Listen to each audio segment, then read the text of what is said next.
Hello दोस्तों, मैं आप लोगों के लिए 17th बीपीएससी के लिए कुछ महत्वपूर्ण क्वेश्चन लेके आई हूँ। इसके पहले कि आप लोग मेरे चैनल को शेयर और सब्सक्राइब कर दीजिए ताकि मैं आप लोगों के लिए प्रतिदिन महत्वपूर्ण क्वेश्चन को ला सकूँ। आइए अब देखते हैं पहला प्रश्न। किस आंदोलन के दौरान आज़ाद दस्ता बिहार में सक्रिय था? तो क्वेश्चन नंबर हमारा ये पहला है कि किस आंदोलन के दौरान आज़ाद दस्ता बिहार में सक्रिय था? भारत छोड़ो आंदोलन। इसका ऑप्शन 3 सही है। इसका डिटेल्स है, ब्रिटिश शासन के अत्याचार से लड़ने के लिए जयप्रकाश नारायण ने भारत छोड़ो आंदोलन के दौरान नेपाल में एक आज़ाद दस्ता यानी कि स्वतंत्रता ब्रिगेड का आयोजन किया था। जयप्रकाश नारायण ने एक भारतीय स्वतंत्रता सेनानी,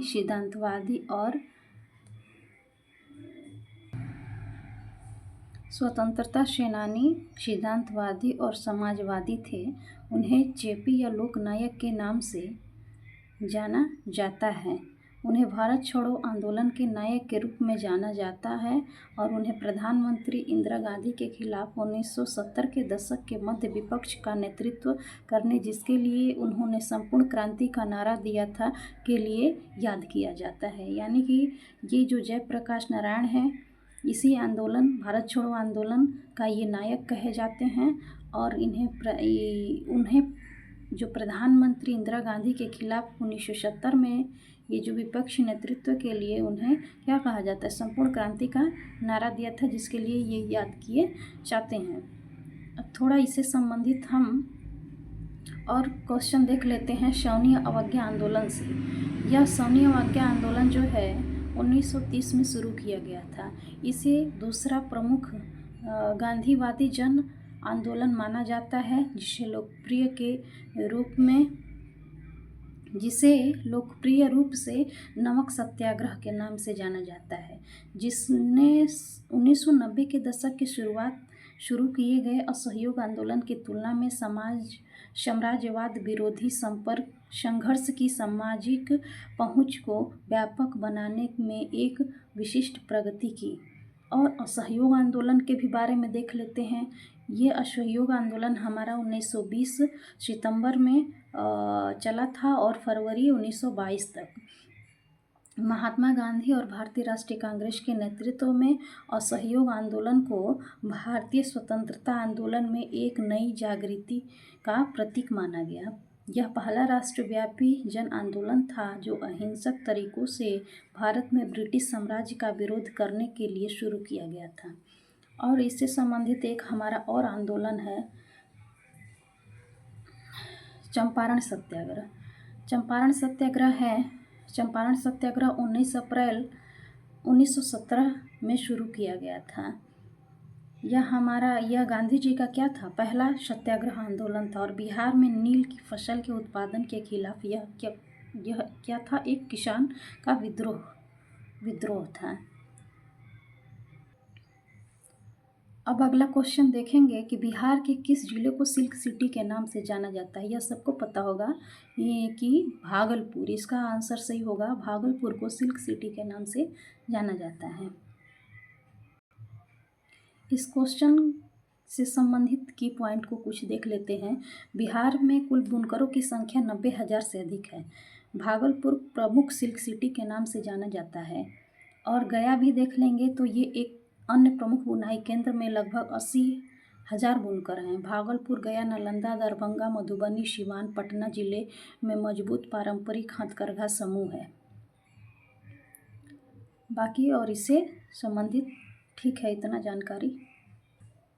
अगला क्वेश्चन है, बिहार के किस जिले में सोने का सबसे बड़ा भंडार है?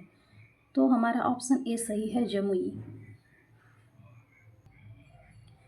इस प्रश्न से संबंधित इसका की पॉइंट देख लेते हैं। सोने एक कीमती खनिज है जिसके उपयोग में आभूषण और अंतर्राष्ट्रीय मुद्रा के रूप में किया जाता है। आपको पता होगा कि इसका दंत चिकित्सा और नक्काशी में भी उपयोग किया जाता है। नालंदा, गया और जमुई जिले में सोने के भंडार हैं। बिहार के गया, नालंदा और जमुई जिले में सोने का भंडार है। इससे संबंधित इतना ही क्वेश्चन बन सकता है, और जिसमें हम देख लेंगे कि हमारा बिहार राज्य में जो सोने के अयस्क का जो भंडार है 44% है, और राजस्थान में 25% है, कर्नाटक में 21% है, पश्चिम बंगाल में 3% है, आंध्र प्रदेश में 3% है, झारखंड में 2% है। अब देखते हैं अगला क्वेश्चन। बिहार में एशिया की सबसे बड़ी और मीठे पानी की गोखुर झील कौन सी है? इसका आंसर कांवड़ झील होगा। बेगूसराय में ये कांवड़ झील पड़ता है। तो बिहार के एशिया में सबसे बड़ी और मीठे पानी की गोखुर झील है कांवड़ झील। इसका की पॉइंट देख लेते हैं कि बिहार के बेगूसराय में स्थित कांवड़ झील एशिया की सबसे बड़ी मीठे पानी की गोखुर झील है। गोखुर मतलब गाय के खुर के समान यह झील का निर्माण हुआ है, इसलिए इसका विकल्प 3 सही है। यह बिहार का एकमात्र रामसर आर्द्रभूमि स्थल है। देखेंगे कि 3 गिद्धों सहित 5 गंभीर रूप से लुप्तप्राय प्रजातियां लाल सिर वाले गिद्ध, सफ़ेद दुम वाले गिद्ध और भारतीय गिद्ध, और 2 जल पक्षी अर्थात मिलनसार लैंपिंग और बेयर पोचार्ड यहाँ पाए जाते हैं। बेगूसराय की कांवड़ झील की ही बात हो रही है। इसे कांवड़ झील पक्षी अभयारण्य के नाम से भी जाना जाता है। यहाँ देख लेंगे कि गोखुर क्या होता है। तो गोखुर एक घुमावदार नदी के किनारे स्थित एक अर्धचंद्राकार झील होती है। यह समय के साथ साथ निर्मित होती है, क्योंकि अपरदन और मिट्टी के जमाव नदी के मार्ग को बदल देते हैं। तो ये देख लीजिए, ये जो चित्र बना हुआ है यह गाय के खुर के समान बना हुआ है। अगला क्वेश्चन है, बिहार समाजवादी पार्टी 1931 ईस्वी का गठन किन्होंने किया था? तो यह ऑप्शन 2 होगा, फूलन प्रसाद वर्मा और जयप्रकाश नारायण ने बिहार समाजवादी पार्टी का गठन किया था। इसका की पॉइंट देख लेते हैं कि बिहार समाजवादी पार्टी का गठन 1931 में कांग्रेस के भीतर मार्क्सवादी, लेनिनवादी और समाजवादियों की जो विचारधाराओं के द्वारा किया गया था। इसका गठन फूलन प्रसाद वर्मा ने जयप्रकाश नारायण के नेतृत्व में किया था, तो इसलिए इन दोनों को लोग का नाम आ जाता है। बिहार समाजवादी पार्टी का गठन जुलाई 1931 में गंगा शरण सिन्हा और राम वृक्ष बेनापुरी और फूलन प्रसाद वर्मा, रामानंद मिश्रा ने किया था। तो चूँकि इस ऑप्शन में हमारा इन दोनों लोग का नाम मिलता है, इसलिए ऑप्शन हमारा वही सही है, फूलन प्रसाद वर्मा और जयप्रकाश नारायण। और बिहार समाजवादी पार्टी के बाद ये जो है 1934 में कांग्रेस समाजवादी पार्टी की नींव रखी गई थी। इससे संबंधित इतना ही क्वेश्चन बनता है। अगला क्वेश्चन है कि बिहार राज्य के उत्तर पश्चिम भागों में कौन सी भू आकृति है? तो आप देखेंगे कि हमारा उत्तर और पश्चिम भाग में हमारा पश्चिमी चंपारण होता है। पश्चिमी चंपारण में हमारा सोमेश्वर की पहाड़ी की श्रृंखला मिलती है, इसलिए हमारा ऑप्शन ए सही होगा, पहला सोमेश्वर पहाड़ी श्रृंखला।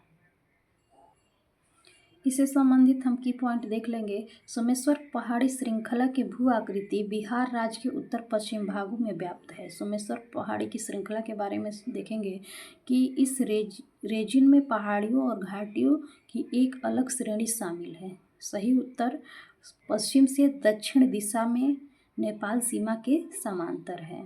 इस श्रेणी की औसत ऊंचाई 4 से 6 किलोमीटर है और औसत इसकी सीमा की ऊंचाई 450 मीटर है और सबसे ऊंची चोटी सोमेश्वर किला 865 मीटर है। नदी द्वारा निर्मित कुछ प्राकृतिक दर्रे भी हैं। इस श्रेणी में अपेक्षाकृत युवा तलहटी चट्टानें हैं, जिसमें बलुआ पत्थर और कंकड़ क्या है, महत्वपूर्ण हैं। इससे संबंधित हम आगे भी कैमूर पठार के बारे में जान लेते हैं। देखिए, ये हमारा कैमूर पठार जो है कैमूर पहाड़ी, जिसे कैमूर पहाड़ी भी कहा जाता है, कैमूर पठार को, ये विंध्य पहाड़ी का पूर्व भाग जो मध्य प्रदेश के जबलपुर जिले में कटंगी के आसपास से शुरू होता है और बिहार में सासाराम तक देखेंगे वहाँ तक लगभग 300 मील यानी कि 480 किलोमीटर की दूरी के लिए पूर्व में चल रहा है। इसकी औसत चौड़ाई जो है 50 मील यानी कि 80 किलोमीटर है। और देखेंगे कि मध्य प्रदेश के जबलपुर के ऊपरी भाग और दक्षिणपुर यानी मैहर देवी जो देखेंगे आप लोग यहाँ एमपी में जो पड़ता है, मैहर के आसपास, मैहर के पार करने के बाद ये हमारा सीमा पूर्व की ओर मुड़ जाती है और रीवा से होकर गुजरती है। जब मैप आप लोग देखिएगा तो अच्छे से समझ में आएगा। वहाँ यह सोन और टोंस नदियों की घाटी को अलग करती है और उत्तर प्रदेश के वहाँ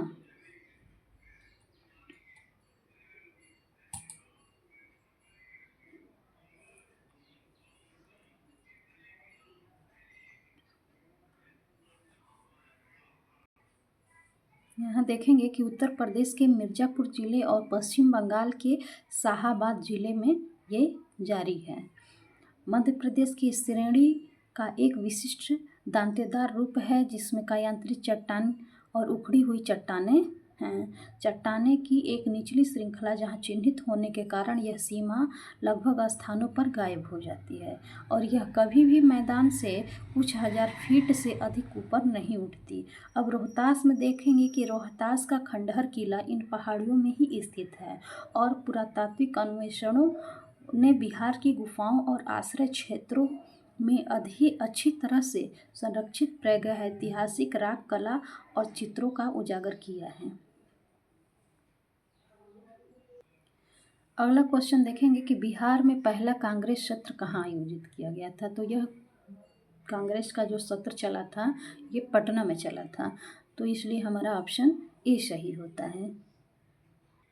इसका कुछ की पॉइंट देख लेते हैं। 1912 में भारतीय राष्ट्रीय कांग्रेस ने अपना ये 27वां अधिवेशन मध्य प्रांत और बरार के अमरावती से राय बहादुर रघुनाथ नरसिंह मुधोलकर की अध्यक्षता में बांकीपुर पटना में आयोजित किया गया था।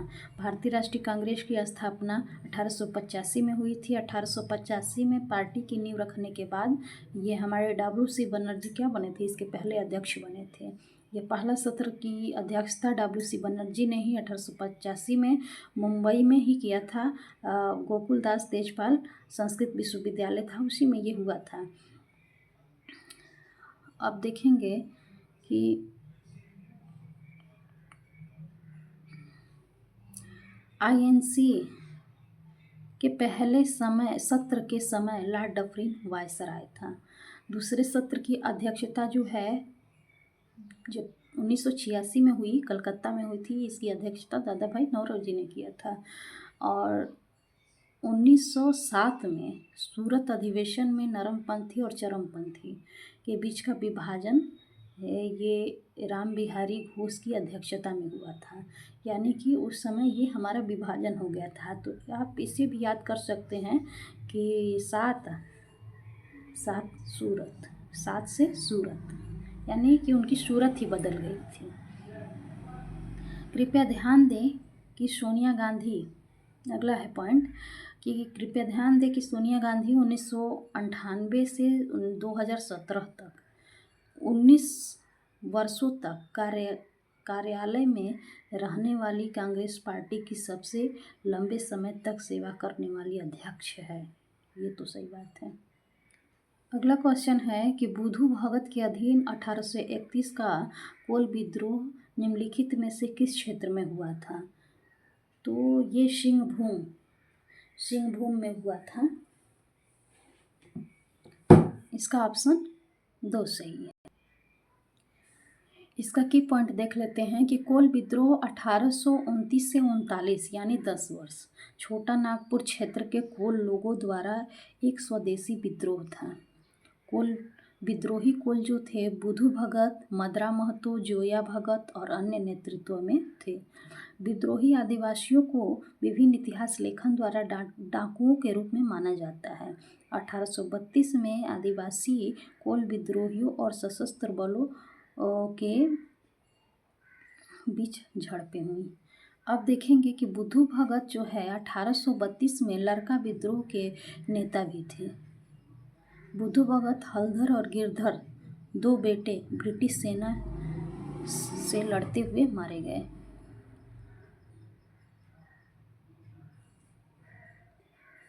अगला क्वेश्चन देखते हैं।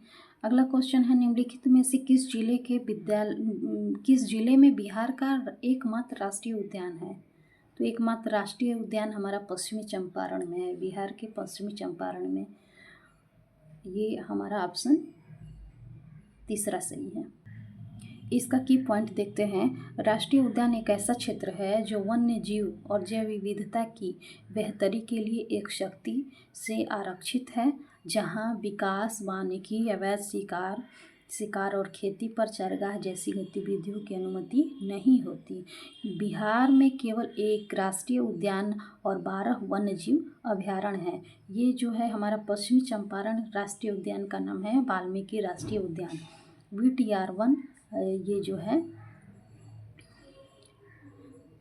वन क्षेत्र जो है 899 वर्ग किलोमीटर लगभग, यानी क्षेत्रफल 347 वर्ग मील को आच्छादित करता है, जो पश्चिमी चंपारण जिला के कुल भौगोलिक क्षेत्रफल का कितना है 17.4% है। वाल्मीकि वन्य प्राणी अभयारण्य और उदयपुर वन्य प्राणी अभयारण्य भी पश्चिमी चंपारण में ही है।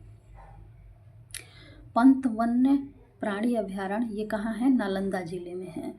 और देखेंगे अगला विक्रमशिला गंगात्मक डॉल्फिन अभयारण्य पूछता है कि गंगा डॉल्फिन अभयारण्य कहाँ है, तो भागलपुर जिले में है।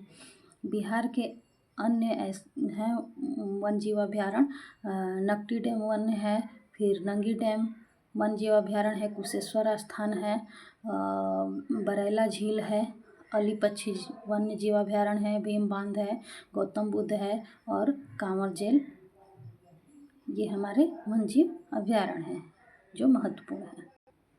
अगला क्वेश्चन है कि बिहार से भारत की संविधान सभा का सदस्य कौन नहीं था। तो यहाँ देखेंगे कि NS सिन्हा ये भी थे, हमारे बिहार के ही थे और संविधान सभा के सदस्य भी थे। राजेंद्र प्रसाद हमारे ये अध्यक्ष ही हैं, जगजीवन राम भी थे, ये भी हमारे सदस्य हैं। तो इसका ऑप्शन जो होगा उपयुक्त में से कोई नहीं। इसका की पॉइंट देख लेते हैं। अनुग्रह नारायण सिन्हा संविधान सभा के सदस्य थे और बिहार से ही थे। राजेंद्र प्रसाद को संविधान सभा के अध्यक्ष के रूप में चुना गया था, वह भी क्या थे, बिहार के थे। जगजीवन राम भारत की संविधान सभा के सदस्य थे, वो भी कहाँ के थे, बिहार से ही थे। तो वह 1936 से 1986 तक 50 साल तक सांसद रहने का रिकॉर्ड रखते हैं और रक्षा, श्रम, रेलवे और संचार मंत्री जैसे महत्वपूर्ण पद रखते हैं। अगला पॉइंट देखेंगे कि श्याम नंदन प्रसाद मिश्र भारत की संविधान सभा के सदस्य थे, वह भी बिहार से थे, जो महत्वपूर्ण है।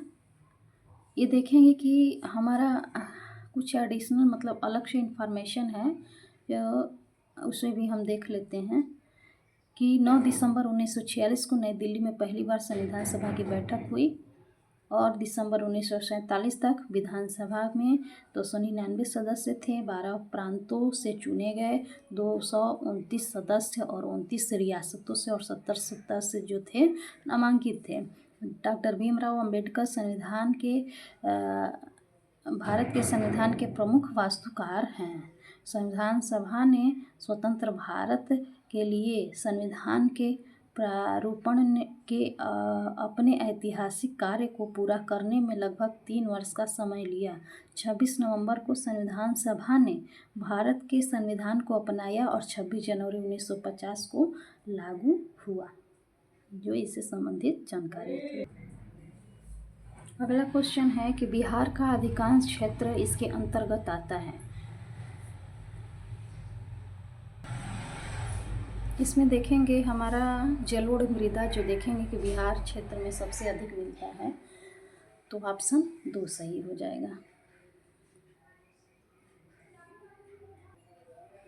इसका की पॉइंट देख लेते हैं कि बिहार में मोटे तौर पे 3 प्रकार की मिट्टी पाई जाती हैं: पिडमोट, दलदली मृदा, तराई मृदा और जलोढ़ मृदा। ये दलदली मिट्टी जो है हमारे पश्चिमी चंपारण जिले के उत्तर पश्चिमी हिस्से में पाई जाती है और यह मृदा जो होती है धान के लिए अच्छी मानी जाती है। तराई मृदा नेपाल सीमा के पास राज्य में उत्तरी भागों में पाई जाती है। और देखेंगे जलोढ़ मृदा, यह बिहार के अधिकतम क्षेत्रों में फैला हुआ है और मुख्य रूप से ये भारत गंगा ब्रह्मपुत्र धाराओं द्वारा बचाए गए तलछट के कारण है। इस मृदा में चावल, गन्ना, तंबाकू, कपास, जूट आदि उपजाए जाते हैं। अगला क्वेश्चन है, गांधी जी को चंपारण किसने आमंत्रित किया था? तो गांधी जी को चंपारण में राजकुमार शुक्ला के द्वारा आमंत्रित किया गया था, तो ऑप्शन 2 सही है। इसका की पॉइंट देख लेते हैं कि राजकुमार शुक्ला ने गांधी जी को चंपारण आमंत्रित किया था। चंपारण मुद्दा और गांधी जी। चंपारण बिहार में एक जिला था जो 1914 से 16 में इस क्षेत्र में किसानों ने कठोर ब्रिटिश अत्याचारों के खिलाफ आंदोलन किया और विरोध किया। 1917 में गांधी जी को यहाँ आमंत्रित किया गया। 1915 में आप देखेंगे कि गांधी जी जो है अफ्रीका चले गए थे और यही 1917 में यहाँ आए थे, तो जिसमें राजकुमार शुक्ला जी के द्वारा यहाँ जब आंदोलन चल रहा था किसानों के द्वारा वहाँ नील की खेती के लिए, तो उसी टाइम इनको वहाँ बुलाया गया था। यहाँ आश्रम की स्थापना की। बाबू ब्रज किशोर प्रसाद, अंगार नारायण सिन्हा और डॉक्टर राजेंद्र प्रसाद वहाँ मौजूद नेता थे। यह सत्याग्रह खेत कर की 3 कट्ठिया प्रणाली के खिलाफ था। यह प्रणाली के तहत भूमि उत्पादन में प्रत्येक 20 भागों में 3 को लगान के रूप में अंग्रेजों को दिया जाता है। इसका मतलब ये हुआ कि जैसे हमारा कि 20 कट्ठे की बात चलती थी, आप अभी भी खेतों में सुनते होंगे कट्ठा चलता है, तो वहाँ 20 कट्ठा में 3 कट्ठा का लगान जो है अंग्रेजों को दिया जाना था, तो इसीलिए 3 कट्ठिया पद्धति इसका प्रणाली नाम रख दिया गया है। अगला क्वेश्चन देखेंगे कि निम्नलिखित में से कौन सा पत्तन गुप्त काल के दौरान उत्तर भारतीय व्यापार के लिए उपयोग में था? तो गुप्त काल के दौरान जो व्यापार के लिए उपयोग किया जाता था वो ताम्रलिपि का उपयोग किया जाता था। ऑप्शन 2 सही। कुछ इसका इम्पोर्टेंट पॉइंट देख लेते हैं। गुप्त साम्राज्य में रोमन व्यापार में गिरावट के बावजूद मजबूत अंतर्राष्ट्रीय और आंतरिक व्यापार था। गंगा, ब्रह्मपुत्र, नर्मदा, कृष्णा आदि नदियों के माध्यम से व्यापार किया जाता था। ताम्रलिपि पत्तन ने गुप्त काल के दौरान उत्तर भारतीय व्यापार को नियंत्रित किया, अतः विकल्प 2 सही है। ऐसा माना जाता है कि दक्षिण और दक्षिण पूर्व के लिए मौर्य व्यापार मार्ग का निकास बिंदु क्या था? ताम्रलिपि था। यह रूपनारायण नदी के पास स्थित था। ताम्रलिपि बंगाल की खाड़ी पर एक प्राचीन शहर का नाम था जो आधुनिक भारत में तामलुक है। चीन के पास सिल्क मार्ग से व्यापार, उत्तर पथ, उत्तरी मार्ग, मध्य पूर्व और यूरोप में मुख्य व्यापार मार्ग और बाली, जावा और सुदूर पूर्व के लिए समुद्री मार्ग से व्यापार प्रारंभिक ऐतिहासिक भारत के व्यापार और वाणिज्य के सबसे महत्वपूर्ण शहरी केंद्रों में से ताम्रलिप्ता एक रहा हो सकता है। प्रमुख बंदरगाहों में ताम्रलिप्ति, भरूच, कल्याण और कैम्बे शामिल थे। भरूच व्यापार के लिए मुख्य सामान में मसाले, मोती, सोने, घोड़े आदि शामिल किए जाते थे। तो दोस्तों हमारा यहाँ क्वेश्चन कंप्लीट होता है। आप इसे ज़रूर से ज़रूर शेयर कीजिएगा, लाइक और सब्सक्राइब कीजिएगा ताकि हम और भी वीडियो ला सकें। बस इतना ही, फिर मिलते हैं अगली वीडियो में। Thank you.